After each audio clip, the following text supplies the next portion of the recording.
Yan ang sumalubong sa amin. Ayan. Hindi napigilan kumain ng rambutan.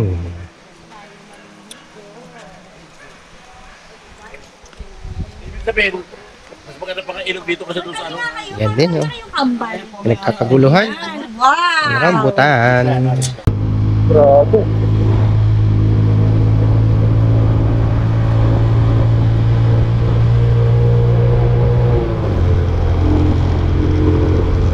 Pupunta kami ng Talangay, Santa Maria.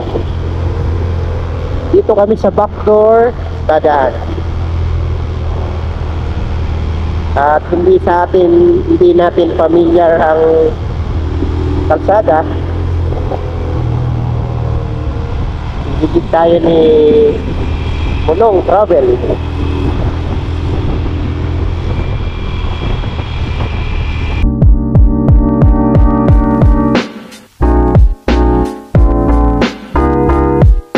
Hello po. Hello po. Welcome po sa DN Rhea Campsite Review. Welcome po uli kayo. Ang campsite na i-review natin ngayon ay GL Bisana Farm and Campsite. Ito ay matatagpuan dito sa Kalangay, Santa Maria, Laguna. Si Tagaluto. Tagaluto? Tagaluto Ano? Di mo kilala? Mamaya. Yung kilala, Tagaluto. Ah, Tagaluto lang. Kaya talaga kakain mamaya. Birthday girl yan eh. Kami na ano. Ito ay kalsada ng Marilake. At binabagtas namin. Kalalagpas lang namin sa Regina Rita.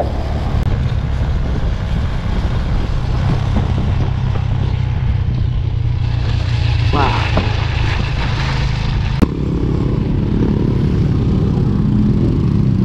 Ito, picture pa.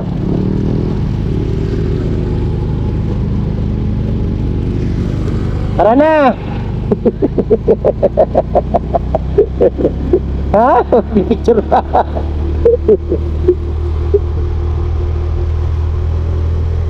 Ayun. Overlooking yon. Lahat halos ng rider ay tumitigil doon. Ito yung tinuturing natin ha. Landmark, Santa Maria. So Santa Maria, town proper. To Barangay Hall, Barangay Cueva. Meron diyang falls na pinuntahan ko, mataas. Tapos merong campsite doon na ang lugar, Villanueva. Oy, Villanueva. Camp Villanueva. Oo, doon din, pati yung falls. Ay, mapupuntahan natin yan sa susunod na mga araw. Villanueva.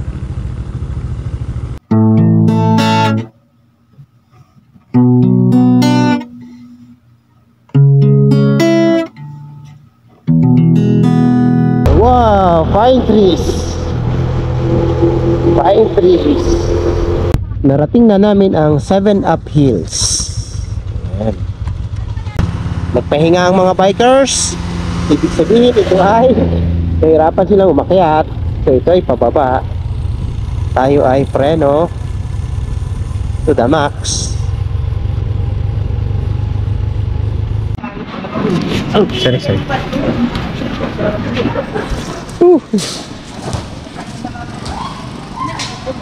Ha? Ikaw? Yan po, masama ang kanyang karamdaman. Inaantok na siya, nagugutom. Hanap tayo ng dito tayo sa palengke ng Santa Maria. Ay, yan ang batis ng kalikasan. Ayun. Oh, batis ng kalikasan. Doon sa kabila, ano? Ayun. Malapit na to. Tingin ko. Okay na lang. Ah, GMA. Alam niya, no? Libos mo lang, ano? Ay, may GMA doon. Kapuso Foundation. Ah, so ito ang palatandaan. Kakanan tayo rito. Ho. Di pa namin nakikita ang campsite. Ayan. Ayun. Feeling ko malapit na dito. Kasi napuwing na ako. Oh, yun ang palatandaan. Sabi ng may-ari. Oo.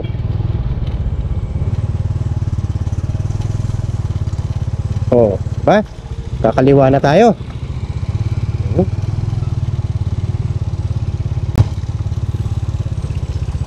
Ito na yata yun. See?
Yan, itong dala naming tent ngayon.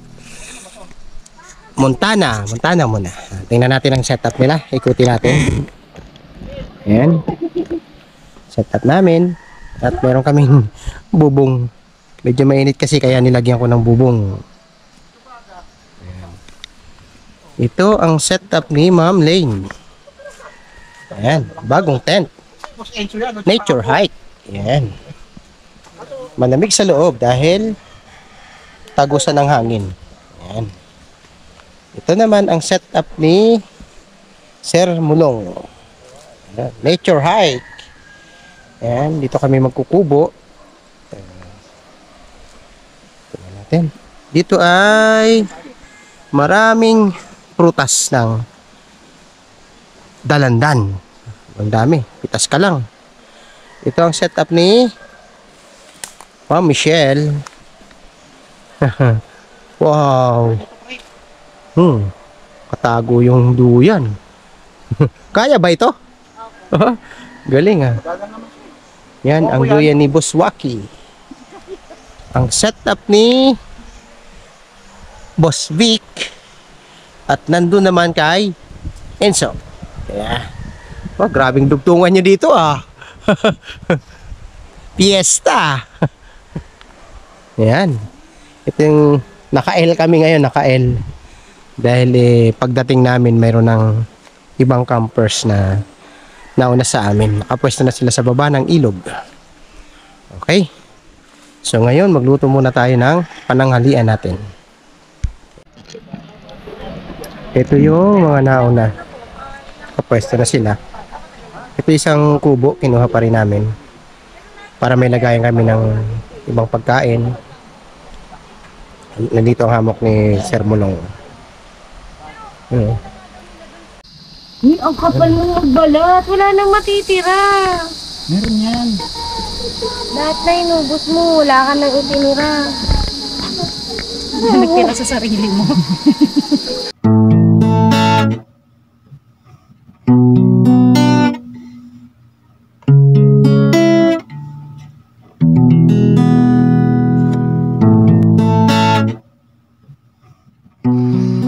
Ayan, nilagay na yung bigas. Tapos sa gitna ay may dahon. Singawan ng pinaka-center ng lutuan. Ayan.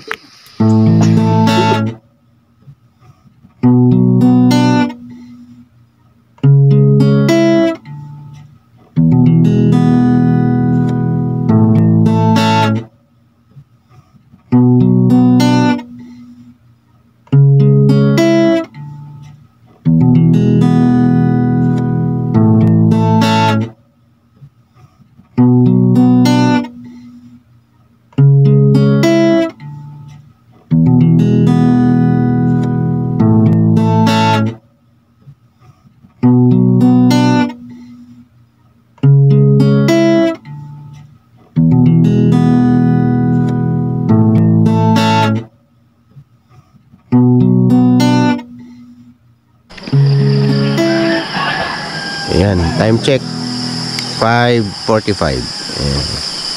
Bumagsak pala yung aming tarpaulin, yung pinagtalian ko ng palapa. Ito, bumagsak. Ayan, dito sila Bibin, inabot sila ng ulan. Ayan. Ay, basa. Ayan, basa. Tumulo sa loob. Ayan, kaya hindi na sila nakatulog nung umulan. Si Ma'am Lane dyan. Then Sir Elmer, magandang tarpaulin nila. Ayan. Tapos dito si Ma'am Michelle, at inabuti ng ulan. Ayan, nabasa din. Then si Inso doon, Boss Vic. Ayan, maganda, napaka-stable ng kanyang hammock. Ikot tayo dito sa kanilang munting gulayan. Ayan, multi-planting ang ginawa rito. May nyog, may dalandan, may talong, tapos may papaya. Ayan. Ayan. Yan, halos may hamog pa. Ayan, bumababa na yung hamog. Dito sa area na to, kung marami kayong grupo din, pwede kayo mag tent pitching din dito. Ayan, oh. Ayan. May kubo din dyan na available. Ayan. At sinasabi ng may-ari, yung kubo na yon, may bahay din doon, may CR doon, at kasama yon sa pinaparent. Ayan, dalandan, oh. Hinog. Hinog na. Ano, pwede ka magpitas. Ayan, oh. Pitas tayo isa. Oh. Wow. Ayan, oh. Wow. Dami pa, oh. Bunga. Ayan. Pwede magpitas basta kakainin. Yun, oh. Dami pa dun. Malawak pa to. Papunta ron. Hindi na natin ikutin. Sa ganito, sa ilalim ng dalandan, pwede ka magtayo ng tent. Ayan. Very safe naman dahil ang nyug ay malayo. Huwag ka magtatayo ng tent sa sa ilalim ng nyug. Papaya. Oh. Grabe, ang lalaki. Ang liit-liit ng puno, oh. Ang lalaki ng bunga. Diyos ko, ganito pala yung mga magagandang klaseng papaya. Ayan. Dito po ay nakalibre kami ng gulay ng papaya. At mamaya bibigyan daw kami ng talong. Kahapon nagpitas kami ng sili dahil sinama namin sa tinola. Ayan, ang mga sili naman, oh. Ayan. Ang campsite na ito ay tabing ilog, kaya napakasarap magtampisaw. Kaya lang nung napunta tayo ay medyo maulan, kaya hindi natin naabutan yung napakalinaw na tubig. Kaya naman, base sa pag-ikot-ikot namin sa buong campsite na ito, ang score na may bibigay ko ay 92%. Sa akin naman, ang maibibigay ko dito ay 94%. Ang mare-recommend ko sa may-ari ng campsite na ito ay i-flatten your surface para sa tent pitching. At isa pa ay magdagdag siguro ng CR na malapit sa campsite. Sa akin naman ay dalawa lang din ang mai-recommend ko. Una ay gumawa sila ng lababo, washing area ng mga campers malapit dun sa campsite. Pangalawa ay mag-secure sila ng basurahan na kung saan ay hindi maikakalat ng mga alagang aso ang mga basura. Although ang campers ay nagdadala yan ng sariling basurahan, at sa pagtatapunan nito ay sana ay hindi maikakalat ng mga hayop. Kaya't ang final score na maibibigay namin sa GL Besana Farm and Campsite ay 93%.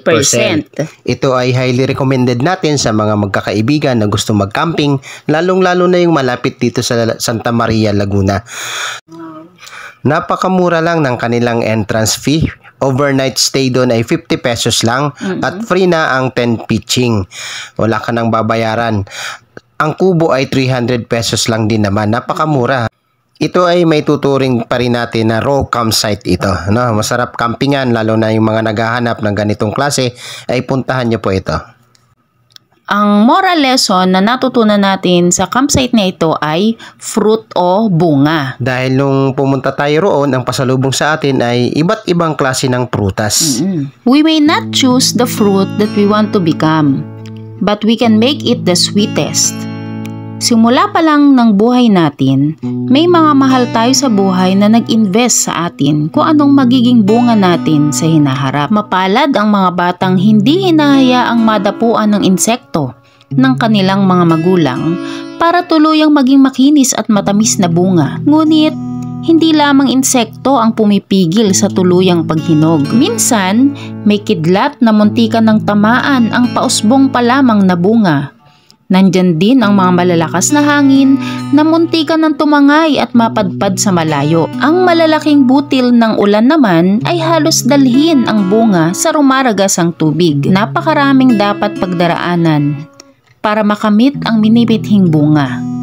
Minsan nga ay gusto na rin natin itong sukuan. Ngunit kung ating iisipin ang kasiyahang madudulot nito sa mahal natin sa buhay, ay hindi natin ito hahayaang tuluyang kumalas sa sanga. Hanggat mahigpit ang kapit ng mga sanga sa atin at may mga dahong nagbibigay ng shade sa atin, huwag tayong bibitiw. Kusang darating ang tamang panahon ng ating pagkahinog. Kapag dumating ang panahon na iyon, tayo naman ang magpapausbong ng panibagong matamis at masarap na bunga. Madalas, nagagalit tayo sa mga bubuyog na umaaligid sa ating mga bulaklak. Sila lamang ang nakikinabang sa tamis ng ating pinaghihirapan. Hindi natin makita na sila pala ay may halaga rin na hindi natin nararamdaman. Sila ang dahilan kung bakit nabuo ang ating pagkatao. Sa paglipas ng mga araw, mawawalan tayo ng tingkad, matutuyo ang ating mga talulot at magiging mabigat ang ating pakiramdam sa ating mga sanga. Ito ang mga panahong mayroon tayo na hindi nila makuha. Kaunting araw pa, magkakahinog na rin tayo. Ang lahat ay nakatingala at bumabalik sa atin. Hindi nila alam ang paghihirap na dinaranas natin. Ngunit masaya tayo dahil ang nais natin, matikman nila ang mga hinog at matatamis nating bunga. Yan po ang moral lesson na natutunan namin sa campsite na ito. Maraming salamat po sa lahat ng aming viewers at supporters. Maraming salamat din sa patuloy na sumusubaybay sa aming campsite review.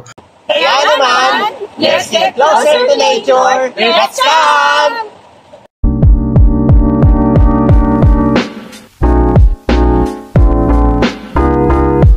Yan, no? Pangsasaling. Kararating lang ng Boss Bebin. Dalawa Nahabol nito niya. items. Magkano na pag binili mo? Nagbalot agad. Yan. Ito para dito, ito para naman dito. At ito ay nagdidemo si Boss Elmer. At si nyo ah. Boss Vic ay walang kibo. Kanina pa.